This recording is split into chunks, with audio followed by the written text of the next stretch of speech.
Allahu Akbar.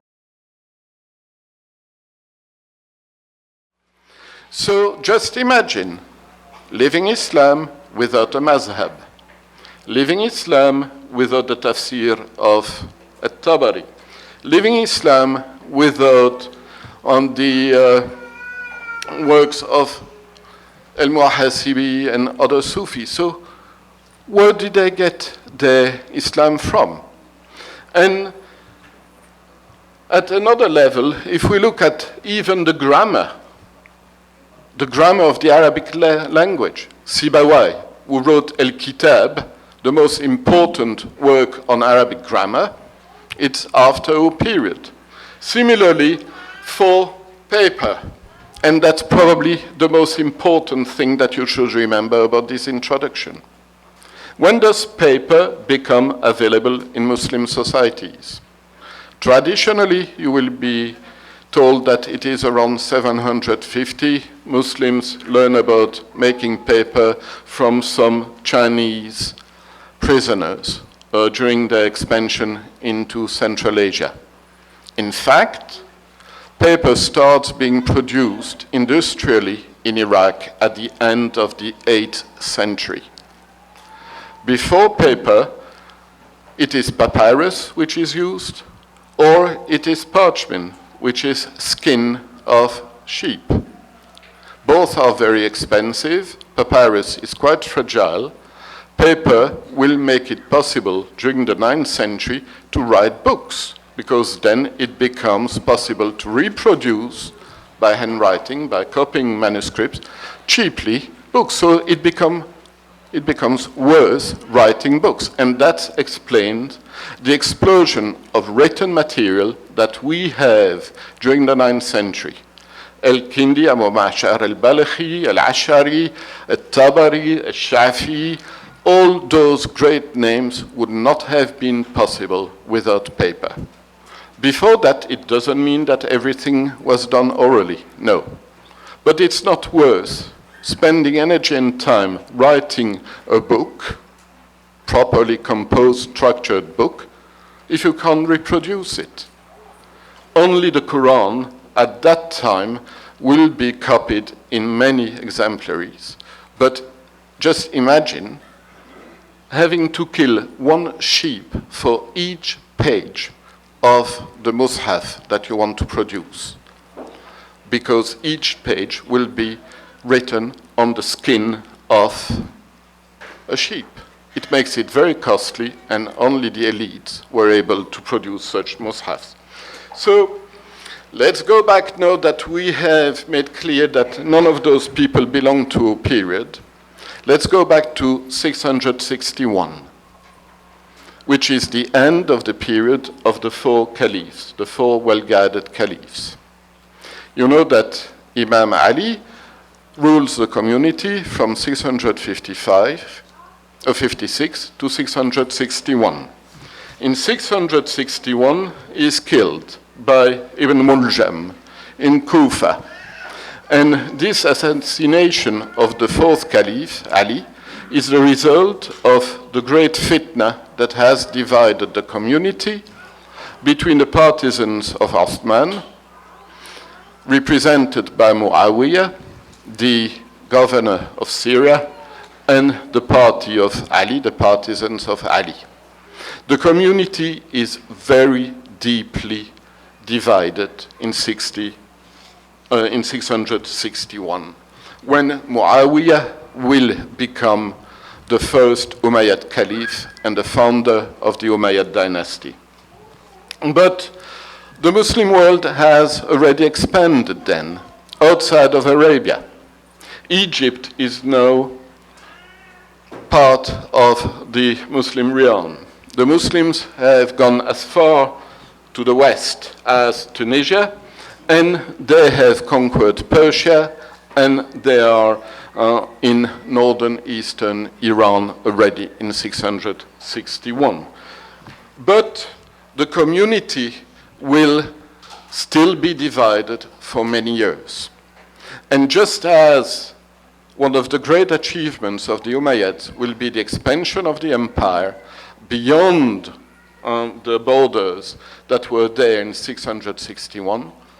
The first decades of the Umayyad dynasty will also be very divided. You know, the most important division still has to do with this division between the partisans of Ali, the partisans of Ali who have left him, called Kharijis, and also the main bulk of the community who will become the Sunnis. But in fact, Shiism, which had already developed as the party of Ali during his caliphate, will be really born, and most probably you know about Omar II, the saint of the Umayyads, the most holy or the most virtuous, righteous of those caliphs. He only reigned for 3 years. Far more important in relation to building a dynasty were Muawiyah himself, from 661 to 680, and later on Abd al-Malik and his successor al-Walid I. And those later Umayyad caliphs are the great builders of the dynasty.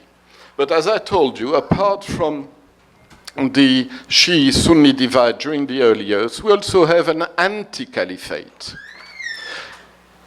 Ibn Zubayr is ruling part of Arabia from Mecca as an anti-caliph, an alternative caliph opposed to the Umayyad caliphs of Damascus.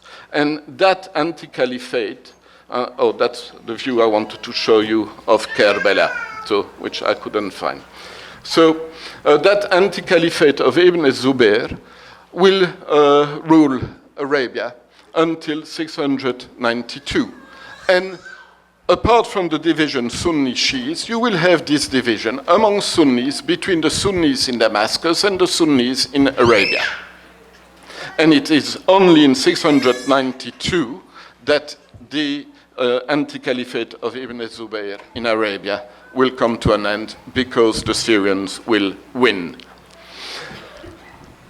Apart from those divisions, the greatest achievement of the Umayyad dynasty is the expansion.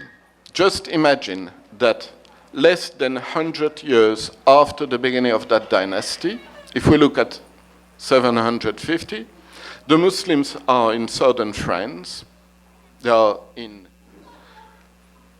Spain, and on the other side, in the east, they are in what is today Pakistan, the Indus Valley, and they are at the borders of China. They reach Kashgar as early as 740, which means that the contacts with between Muslims and other religions are very early.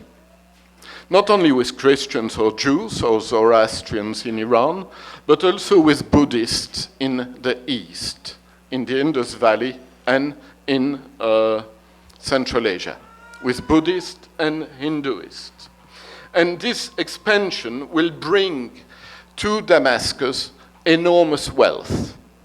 And the caliphs of Damascus will represent themselves as rulers, as superpowers of the time, by representing on frescoes in their palaces the persons of the rulers they have defeated, the Byzantine emperor, the emperor of Persia, and they will represent themselves in those little palaces that they built for themselves in the desert in Syria or in Jordan, like in Qusayr Amara here. They will represent themselves and their courtly life.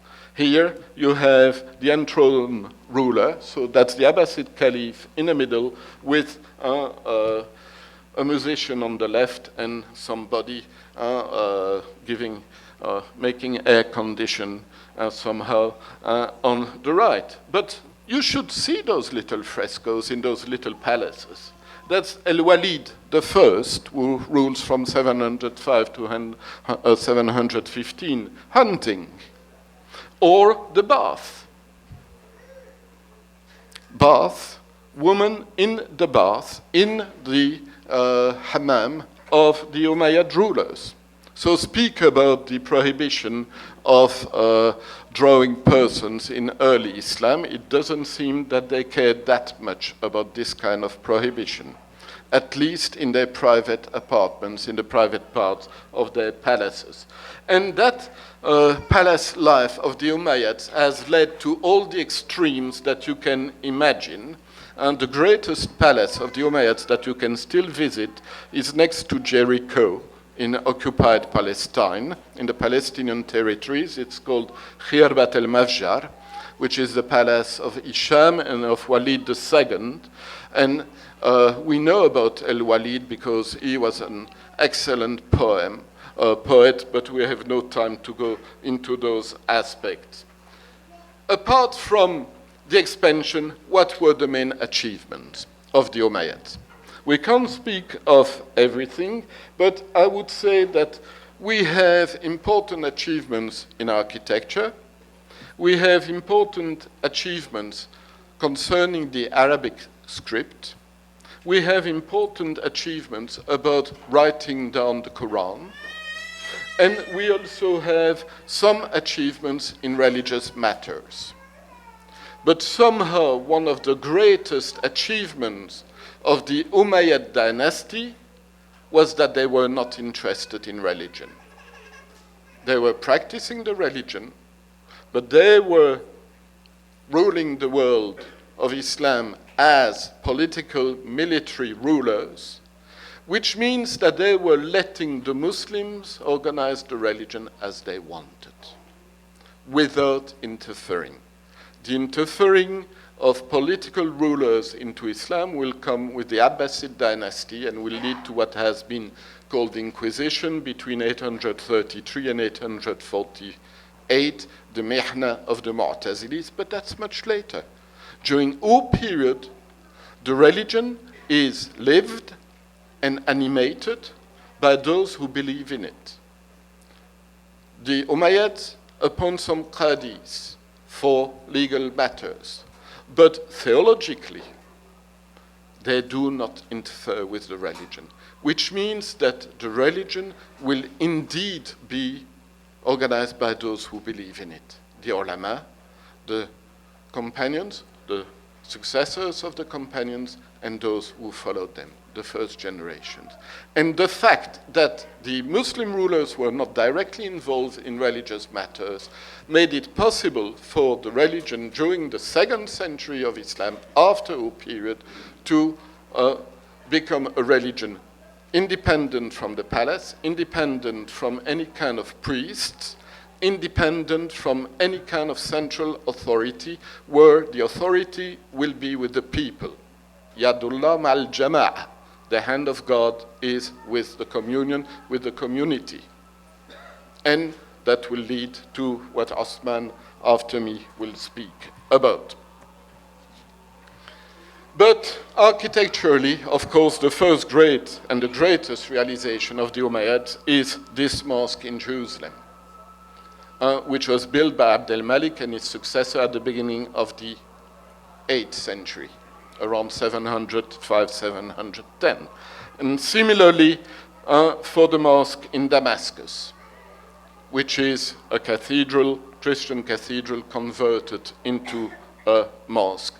Those two, Damascus and Jerusalem, are the greatest architectural realizations of the Umayyads. And as you see, just as was the case with the frescoes in their hammams, in their palaces, the style is still very close to late Roman Middle Eastern style of mosaics in this case, with some Iranian influence as well. There is a continuity in the architecture between pre-Islam and the Umayyad period in Damascus. The second, and that's what people look like under the Umayyads. Second main realization has to do with the Islamic script. I could speak for hours about this Islamic script. We have no time. But there is a very interesting evolution. Usually you are told that the early Muslims used an alphabet where letters were not distinguished from each other with dots. We hear that the tashkil is a later invention. Now we have those inscriptions on different types of stone in buildings or in Saudi Arabia that have been surveyed during the last 20 years that have somehow revolutionized what we thought we knew about the evolution of the Islamic script. This is from pre-Islam, Ana Sharhil. You can read it, but look at this evolution. This is from 644. It's the first dated Arabic inscription. Ana Zuhair and Kutiba Zamana Tawaffa Umar Sanat Arba wa Ashrin. This is stone evidence. And look, you already have the dots. You have a dot on the noon. You have the dots on the Tawaffa. And inscription by Muawiyah in Taif has a said li'abd Allah Muawiyah. You have the dots as well. Not everywhere, but you have some of them. And look at the style of the writing. It's already very developed. Afallah an el-Walid bin Ma'bad ghafara lahu Allah ذنبه وكتب بسنة 80 وهو يسأل الله الجنة بدلا والملائكة رسلا. Perfect Arabic, beautiful script, and this dates of the year 80 of the Hijrah. The most beautiful one is this one, same date in Saudi Arabia on a rock on the way to Mecca, the way followed by the pilgrims. We know that it is the year 80 because it is exactly the same script as on other inscription where we have the date. Look, it's pure calligraphy. It's very evolved calligraphy. It's a part of the Quran with an addition, but we can't go into that now. So, I'll show you there a few mushafs. Which is the oldest one, according to you? You have number 1, 2, 3, 4, 5, 6. Which is the oldest one? Go. Give me a number. 2. I knew you were going to say that. It is wrong. The oldest one is number 5. The oldest one is number 5. You hear very often about the Mus'haf Uthman. Mus'haf Uthman is not Mus'haf Uthman. The one which is kept in Tashkent is not the original Mus'haf of Uthman, because we know now, just looking at the script, that earlier copies of the Quran were written in the Hijazi script and not in the Kufi script. This kind of script, which is far less developed as a style. The evolution from Hijazi to Kufi will be one of the great realizations of the Ummayds. And it will come from a political decision made by Abd al-Malik around the year 700. Look at this one, which is in Istanbul. It's a bit later, but it's still in Hijazi. The surahs are distinguished by those lines with a few circles, just as was the case with the Bibles in Syria in the same period. But then, this revolution in the writing of the Quran will come from a decision made by Abd al-Malik, which was responsible for many decisions made as well in the administration. The most important one being, apart from the script used for the Quran, the change of coinage. Instead of imitating the Byzantine coinage or the Sassanid coinage, by adding Bismillah in the margin, but still representing the Iranian Shah. That's what was done during the first years of the Umayyad dynasty.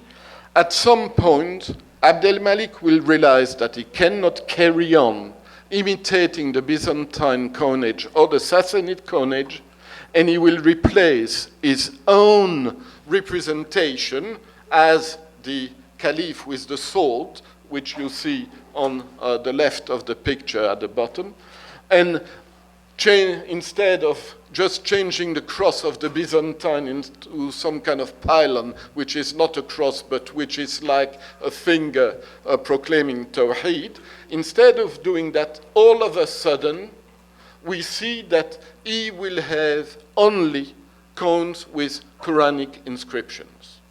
And that's what you have on the right. And what kind of coins or inscriptions do they go for? La ilaha illallah wahdahu la sharika lah, or Allahu ahad, Allahu samad, lam yalid wa lam yulad. And in the circle, you can read, هو الذي أرسل رسوله بالهدى ودين الحق ليظهره على الدين كله ولو كره الكافرون. Speak of interface. Yes, it's in your face. They proclaim their faith, their imperial faith. They can do it. It's economically enormously important. It is as if you were replacing the dollar by the euro, replacing the Byzantine coinage by an Islamic coinage, and having only on this coinage Quranic inscriptions is an enormous revolution, economically and theologically. And since then, most of the coins that you will have in Islamic dynasties will follow that model with Quranic writings on it, which will lead some theologians to question if this is halal, because parts of the Quran should not just go around in pockets or in those kinds of situations where you can find coins. So, second main change by Abd al-Malik, not only the script, but also the coinage. And in fact, you see that Kufic script that you have on the coinage appearing everywhere. It's a result of a political decision. Here you see it on a mileage born along the roads. You can read San'ahu, and then Al-Malik Amir al-Mu'minin, and you see Rahmatullah alayhi min Dimashq ila hadha al-mil, there are 700 mil. So from Damascus to this place where that milestone was, there was 707 miles.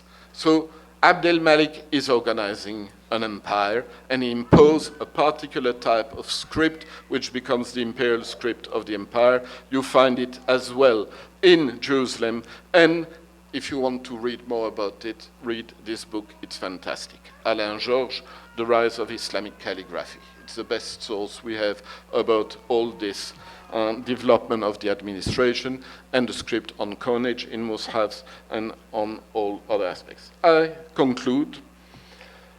What about religious matters? We know very little.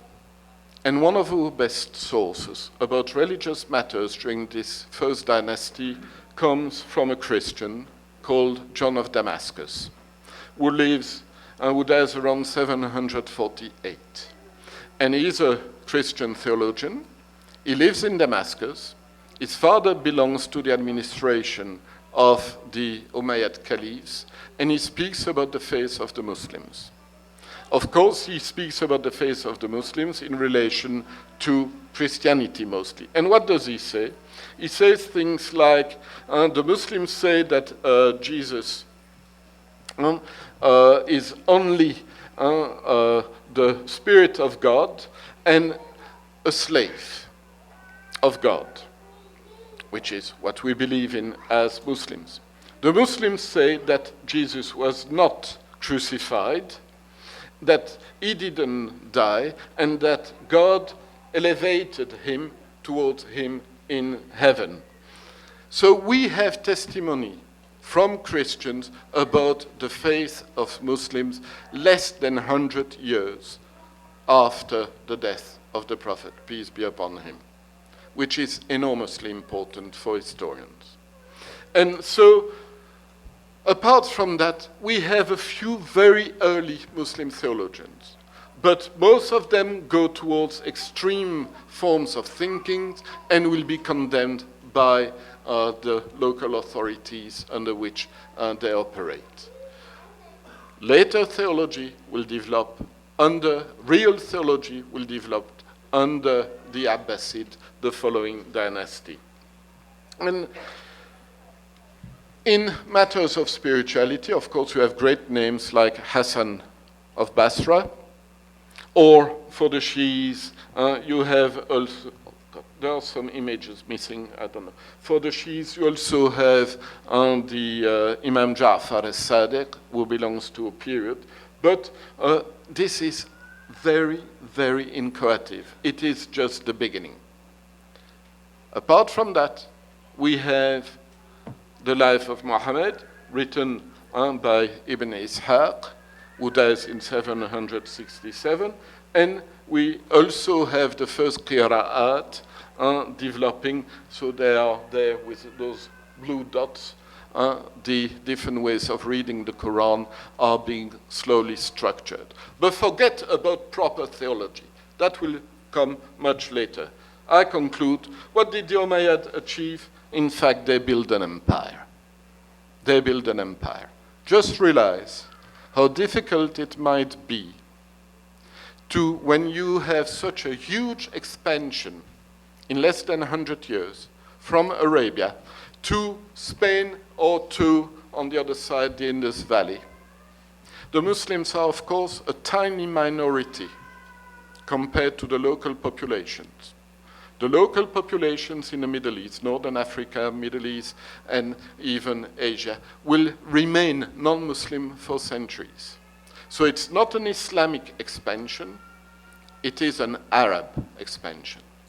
And the Umayyad dynasty will be especially an Arab dynasty. That will be one of the problems that will lead to the revolution of 750, when the Abbasids will just get rid of the Umayyads and transfer the capital to Iraq and create Baghdad in 862. But that's another story. First, building an empire. You're a minority, but you organize an empire. You organize an empire with a proper administration after decades of internal divisions between Shiis, Sunnis, and Kharijis, between a caliphate in Damascus and an anti-caliphate of Ibn Zubayr in Mecca.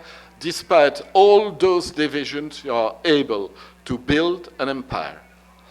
Of course, what is happening in the palaces of the Umayyads, we prefer not to speak too much about it, and the Shiites are very often right when they say that those were not really the best type of Muslims we could have as rulers. Who cares? At the moment, the important thing is that they've made sure that the empire would survive. Because it's not just enough to expand.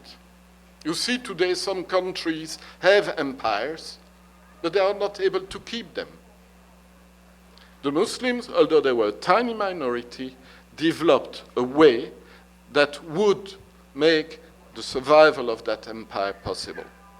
And apart from that, architecture, of course, beautiful script, and developing also on the expansion of the religion through copying the Quran, although it was very expensive. I would finish there, and if we have questions, I will be happy to answer them. Wassalamu alaikum.